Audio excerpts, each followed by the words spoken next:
Hi, everybody, and thanks for being here on the 23rd. Can you believe we're winding down the month of July? About a week left. School starting just about a week thereafter for most everyone in the viewing area. My, how time flies.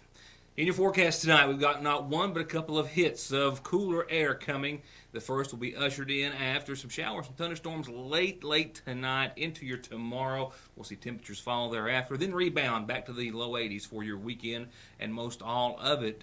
And then another hit early next week puts temperatures back into the 70s for a few days. We'll have a nice run of some more of that cool weather we've been spoiled with.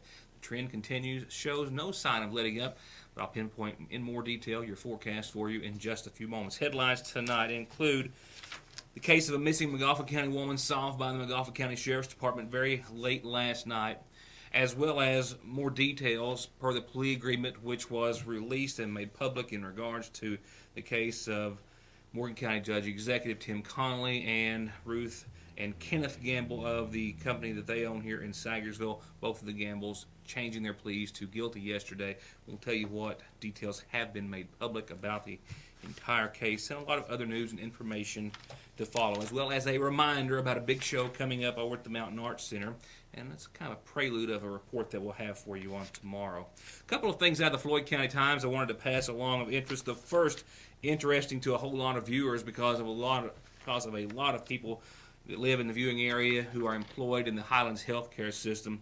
The paper reports that after weeks of tense negotiations, many of which we kind of kept you abreast of, between the union and the hospital, well, those have been resolved, and the possibility of a strike no longer lingers now that Highlands Regional Medical Center and Service Employees International Union, that's SEIU for short, Local 1199, have come to an agreement on a 3-year contract. Thursday night of last week, Highlands gave the union what was said to be their last and best and final offer. It included in it increase in pay, but changes to health care coverage, including slightly higher premiums and deductibles that have been one of the sticking points in the discussions and talks up to that point. Highlands Regional Medical Center Chief Operating Officer Chris Hoffman has gone on record as saying, quote, "We've been working to deal with the negative effects of Obamacare and recent impact of Medicaid managed care, and we have to reduce our expenses in a number of areas." He says that Highlands' cost of health care benefits is approaching $5 million annually.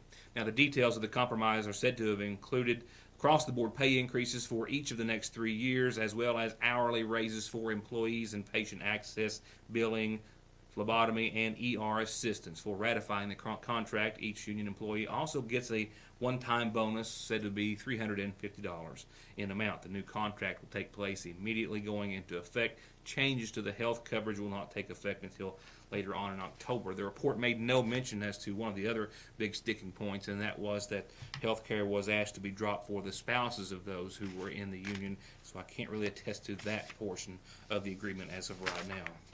I can tell you, though, says the Times, that there's been a change in the race for sheriff of Floyd County, and it's pretty much a foregone conclusion who will be the next sheriff of the neighboring county after one of the candidates has dropped out and off of the November ballot. 90 days or so away from the election, the Floyd County Sheriff's race is pretty much null and void. John Hunt is presumed now to be, says the Times, the sheriff-elect. His only remaining opposition was a Republican, and that being Joey Collins, who won the Republican nomination in the primary. Collins has officially made an announcement saying he's coming off the ballot for November. He says that he entered the race for sheriff at a time when he was not comfortable with any of the other candidates. He says that Hunt filed to run for the office thereafter, and then after he won his respective nomination, he chose to support Hunt in his bid to better the community for the people of Floyd County. Collins is also asking those who supported him in his bid for sheriff to give their support to Hunt as well.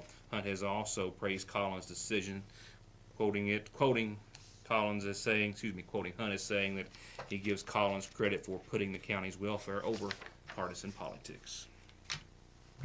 McGoffin County Sheriff's Department has exactly 1 month to the day after a McGoffin County woman was reported missing in Floyd County solved the case. She was discovered, we're told, at a cemetery location in a portion of McGoffin County and actually arrested on charges for some outstanding warrants which were in her name upon discovery. Family members of 27-year-old Jody Lynn Rife had taken to posting flyers wherever possible, as well as asking us to run an announcement for several days in regards to her missing. She was last seen in Floyd County in the Prestonsburg area around June the 24th and not heard from since. They had grown very worried and greatly concerned about her whereabouts and well-being, and had offered a cash reward for any information leading to her discovery. McGoffin County Sheriff Carson Montgomery tells me just earlier this afternoon in a telephone conversation that they, after receiving numerous tips about her whereabouts, everything coming into the office, vastly different stories and information about where she may be or what may have happened to her, but some tips started to have a little more credibility, and some of those led them to an area in McGoffin County, a cemetery somewhere in the Rock Lick area off of Old Lick Creek Road. It was there that they went in on foot last night, walking a couple of miles from the vehicles after receiving some credible information that she was staying in or at that cemetery area with another individual. They found Rife at that location. They also found that she had warrants for her arrest from Montgomery County and possibly elsewhere.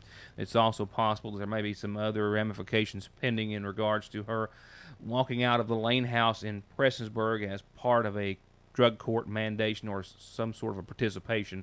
We're still uncertain as to that, but she was taken into custody and lodged in the Big Sandy Regional Detention Center. The individual she was with has not been charged at this time. Deputy Neil Adams with the Sheriff's Department made the arrest and confirms that the investigation is still ongoing. I'll be right back. Frito Rocks is more than just gravel. They've got mulch in red, brown, and black, river rock in 4 different sizes, new rainbow rock for an entirely new landscape feature, metal and double-wall plastic pipe, masonry sand, and rock, every size from DGA to 57s to Class 2 and 3. And they have delivery and excavation and dozer services. And special hours, Monday through Friday, 4:30 till 9 p.m., and Saturdays, 9 till 4. For orders, call Frito Rocks on Route 7 at 496-7776. Just in at Premier Auto, like new at used prices, a 2012 GMC Terrain SLE, $23,950. The ever-popular Kia Optima, this 2013 is $19,950. A 2014 Chevy Captiva Loaded, $24,950. And check it out, an 85 Elko, custom, slick, straight, and rare, all baby inspected and baby approved at Premier Auto in Paintsville. To anyone else, it might just be Thursday, but around here, it's Dipper Day at your Sagersville Lee's, where a plate full of big white chunks of crispy chicken, 2 homemade sides, and a big buttery biscuit is only $4.99, and only $4.29 after 4 o'clock. So for lunch, a night free from the kitchen, or to cater your next big family or business gathering, call your Sagersville Lee's famous recipe. Faster, friendlier, family-owned Parkway Pharmacy, open 8:30 till 6:30 Monday through Friday in the new McGoffin Medical Plaza under the care of local pharmacist Jesse Rudd. To make Parkway Pharmacy your pharmacy, come by or give us a call at 349-4400. Enjoy your fun in the summer sun even more with festive settings of the season from the seasonal shop that look good enough to eat themselves. Monogrammed and summer flags of every shape, size, and shade of summer, and other ways to say, welcome, friends. And just in, new and already classic designs by Ethel and Myrtle, ladies, all at Fraser's Prater Drug Seasonal Shop, just down from the drugstore and the Radio Shack. Wheel alignments, oil changes, brakes, suspension work, and tires. Thousands of tires by all the major manufacturers, all in stock and at incomparable prices. All backed with 33 years of service and experience, the area's largest tire selection, and 6 months no interest at Conley's in Paintsville. Sagersville National lets you go mobile with their new banking app. That's right, you can view your account and balance, transfer money, pay bills, and yes, deposit checks right from your phone from wherever you are. Just download the Sagersville National Bank app on your Android, iPad, iPhone, or other device. Any phone that can connect to the internet has the capability, and you can start saving time and money today with Sagersville National Bank's new mobile app. Wherever you are, we're there for you at Sagersville National Bank. our other top headlines coming up in just a few moments. While I'm working on that, a reminder, one I'll be able to elaborate on even more tomorrow evening with someone in-house to tell us more about the benefit and what the funds are going towards. But a reminder nonetheless about an event coming up at the Mountain Arts Center Saturday, August the 9th. It's also one that I referred to in a telephone interview that hopefully you caught that was aired here on the program last week with our own Rebecca Lynn Howard. It's actually a benefit show that we'll be able to learn more about when our representative is maybe with us tomorrow as we planned. On behalf of Big Sandy Healthcare and their Health Center Building Fund, they are hosting Rebecca Lynn Howard to raise money for this benefit. And the opening guest, the special guest, Velvet Blue, a very popular bluegrass group. And it's all just $20, and it's all at the Mountain Arts Center, and it's all Saturday, August the 9th. So you got a few days. Tickets are $20 each. They're going quickly. 188 Mac Arts is where you can go to get yours. They'll be there, and we'll be able to hear Rebecca Lynn, some new stuff as she told us in that interview last week that we may have never heard, well, we certainly never heard, as well as along with her husband E, who will be making up, between the two of them, half of the new band Loving Mary. We might get a taste of some of that sound as they're polishing off their first album, which we are just anxiously awaiting to see, and I'll leave it at that. But once again, tickets are on sale. The show's Saturday, August the 9th. Special guest Velvet Blue appearing with our own Rebecca Lynn Howard, and maybe a few surprises during the show, I am told, but an outstanding show nonetheless. $20 is all it takes to get in, and to find out more about what the benefit is actually about, tune into Your News Today tomorrow. Starting off your Wednesday, McGoffin Farm Bureau sponsored community calendar is a birthday wish. It says, happy belated birthday to Bill Gibson. His birthday was yesterday with a lot of love from Mom Becky. Brothers and sisters, happy birthday to you. Happy birthday. Today, Bill Gibson, who's now celebrating his birthday a day later. Did I get that right? Happy birthday, Bill Gibson, from a whole lot of friends and family. A reminder that we've got a viewer who is still looking for her lost white Maltese dog in the Elk Creek area. The pet's not been seen in a couple of weeks now. It had wandered off a while back, but made its way home after a week. But this time it's been a little longer, and they're much more worried.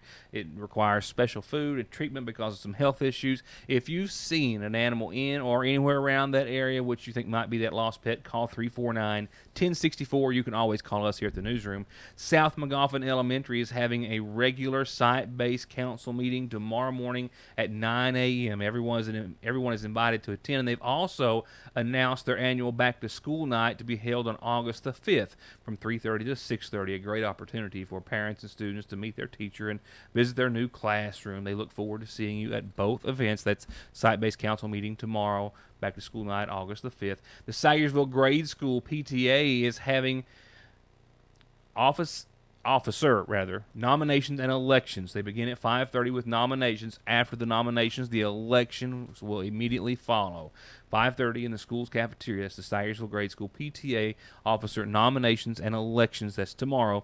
And the Sayersville High School, that takes you back, doesn't it? Class of 1957 is having a reunion this Saturday 4 to 8 down at the Sayersville Renaissance Program. They hope that all classmates will join them. And if you have any questions, call 349-6716 or 349-2226. And there's going to be bus monitor training coming up on Saturday, August the 5th in the old Sayersville Grade School cafeteria up on the hill. All bus monitors need to attend. Put it on your calendar for the 5th. I'll remind you when it gets a bit closer. And it's a situation where there's always a need for foster and adoptive parents. Find out how you could change the life of a young child or person and yourself as well for the better. Call 349-3123 or 788-7100 to find out more about becoming a foster or adoptive parent in the area. And call me anytime you've got a birthday, anniversary, or an organizational or club announcement just like those. They're always free, and this is how you get them to us.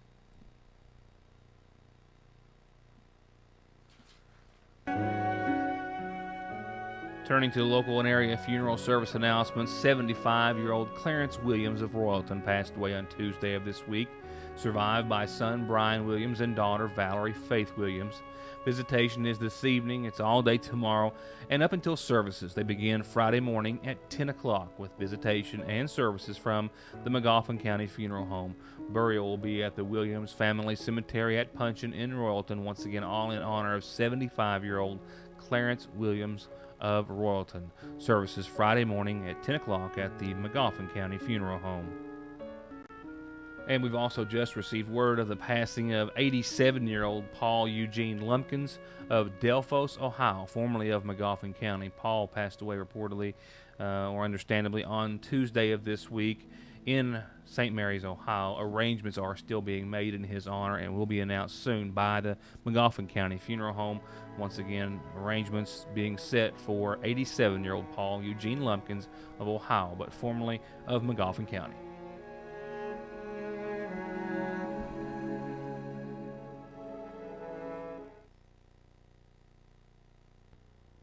At the end of every race, Mark Martin hangs up his driving gloves.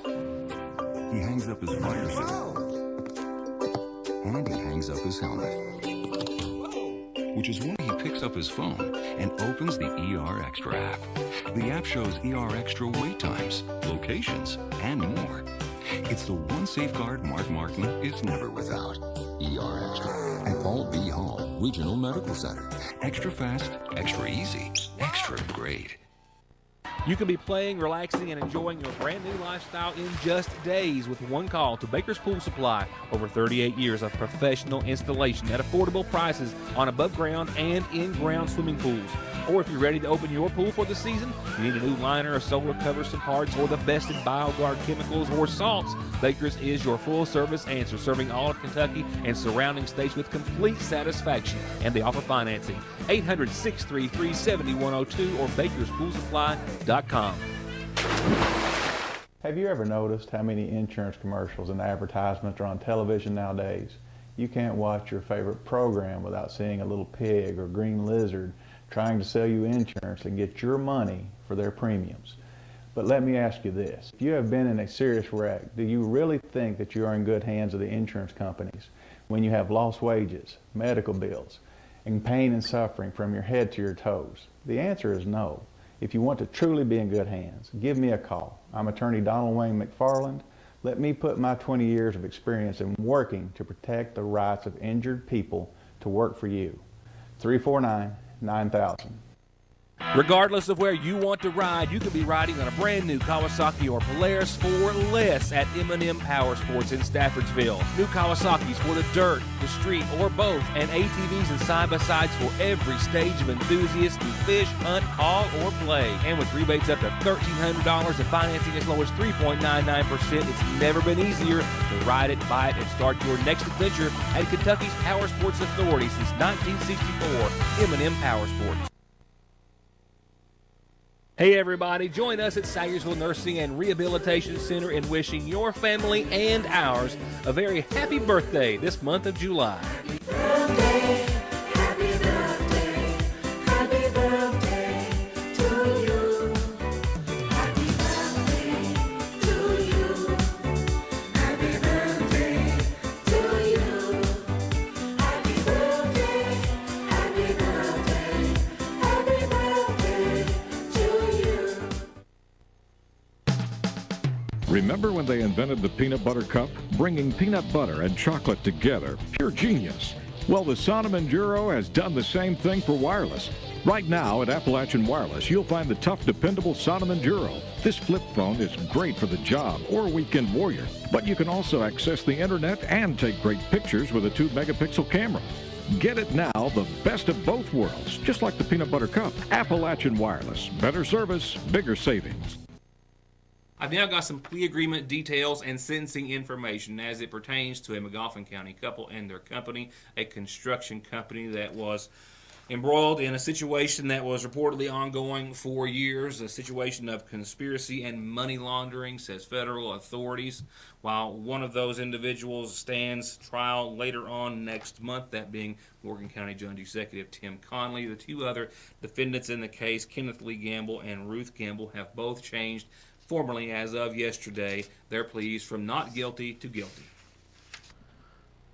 While plea agreements which were made public today are nearly identical for both of the Gambles, we do not know all of the information contained per the plea agreement made between prosecutors and the Gambles. One being a supplemental plea agreement which was entered has been ordered remained sealed at this time, and therefore we have no idea as to the details. The exact sentencing guidelines, what they will be sentenced to, is not outlined verbatim in this particular agreement, but it does give us a great deal of information.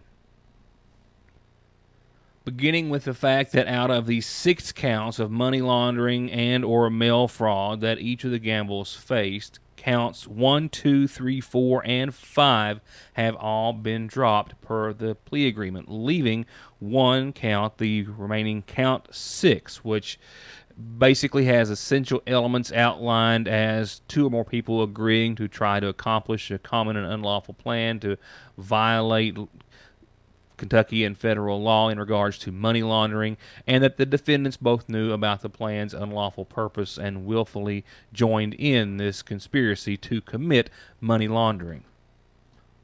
Pertaining directly to that count 6, conspiracy to commit money laundering, it outlines that the United States could prove the facts contained therein beyond a reasonable doubt. And it also goes on to give us a little more detail for the first time as to the exact conspiracy therein, saying that as a part of the scheme, Connolly ensured that the contracts for at least 6 bridges in Morgan County, were awarded to PBTH-NOJJ Construction, the company owned by the Gambles, in 2012 and in 2013, and in return, the defendants paid Connolly $15,000 in cash per bridge. And that all told, Connolly solicited and the defendant paid well over $120,000 in cash kickbacks from the company to Connolly of Morgan County with those contracts from the county. While the exact terms, as I said, of the plea agreement have not been revealed, it does outline that the statutory punishment for a charge of conspiracy to commit money laundering is no more than 20 years in prison and a fine of no more than $500,000 or twice the value of the property involved, and supervised release of no more than 3 years. Among other portions of the plea agreement, the defendants also waived their right to appeal the guilty plea, conviction, and sentence, and also agreed to cooperate fully with the United States Attorney's Office by making a full and complete financial disclosure. As I understand, the only difference in the plea agreements for Mr. and Mrs. Gamble is a scale of offense. They will be sentenced based in part upon their cooperation and agreement to testify against Connolly when he stands trial later on in August, towards the latter part of next month, but also that there is an offense level by which is dictated by statute, and that the offense level and is designated and given a number, for example, 18 for Ruth Gamble, and that number was different to the tune of 4 points for her in a lesser quantitation than it was for Kenneth Gamble. It appears as though she may receive a bit of a lesser sentence to whatever that is based on her participation in the scheme. Nevertheless, they are both scheduled to be sentenced before federal judge Gregory Van Tatenhoff in Frankfort on November the 18th at 10 o'clock that morning. And once again, Connolly's trial is set to begin, I believe it is, on August the 25th. A jury trial also to be held in Frankfort. It's also indicated in court records that the Gambles, as they have been, were allowed to remain free on bond per sentencing. Now I'm going to wrap it up with your Licking Valley RECC forecast, and check it out. Guess what's coming? Showers and thunderstorms. It's all part of a cold front that's going to, put temperatures back below normal tomorrow. In fact, we'll see the 70s again. Before we get to all of that, we've got showers and thunderstorms likely over the course of your evening and overnight. Keep that in mind, and some of these are really putting down some big numbers as far as rainfall is concerned, and some lightning counts as well. Keep that in mind. We have, if you're watching the early show, been spared to this point, but we are going to see that activity pick up over the course of the evening and overnight, as we said, leading into tomorrow when it's all said and done. Well, with skies that won't look like our backdrop here tonight. We'll see mostly cloudy skies. We'll see showers and thunderstorms, maybe up until the noon hour or so, and then waning thereafter in intensity and in number. And check it out. Tonight's low of 64. Those showers and thunderstorms likely will be followed by a day tomorrow where we only climb to the tune of 78 degrees. Tomorrow's daytime high is 78, puts us back in that unseasonably cool air that we've been getting more than our fair share of here as of late. A low of 59 tomorrow night puts us in the 50s technically, but not as much as we might see next week as far as that is concerned. We've got the 50s again in store with another cold front, but I'm getting ahead of myself. So 78, 59 in the forecast for your Thursday. It's going to be a nice day by the end. We'll see partly cloudy skies by the evening and conditions start to calm. And Friday's still the winner in your forecast. 80, 62, same as yesterday exactly. No changes to make. Mostly sunny, only partly cloudy skies late. Indeed, a beautiful end to your work week with still some cooler air that we just are getting spoiled with. But we see things continue to get back to where they should for your weekend. Mostly sunny right now. I think on your Saturday, albeit with a 20% chance of showers and thunderstorms early, that shower and thunderstorm threat grows into Saturday night with a 50% chance of showers. That's all in and ahead of another front that really arrives right around Sunday. We'll see temperatures climb to 84, but we'll see that front get in here on Sunday afternoon and evening, and then the after effects will be felt Monday. We'll fall back to the 80s, a low of 62 that night, partly sunny on Monday, still a lingering threat of showers and thunderstorms, and then thereafter we will see the 70s, I think. Right now, and I'm thinking 76 for Tuesday, might be optimistic. Last update I got put us closer to 74 degrees for a daytime high on Tuesday, and temperatures well into the 50s. And that trend might hang around. We're talking 70s, possibly upper on Monday, lower on Tuesday, and then they might be slow to recoup thereafter. And that might not be the last blast of fall-like weather we see during the summer months. August isn't even here yet. Nevertheless, that's my time. Thank you for being a part of it. We've got more news and information that you'll only see when you're with me, I hope, tomorrow night on Your News Today. Keep your eye on the weather and storms for this evening, and I'll see you then.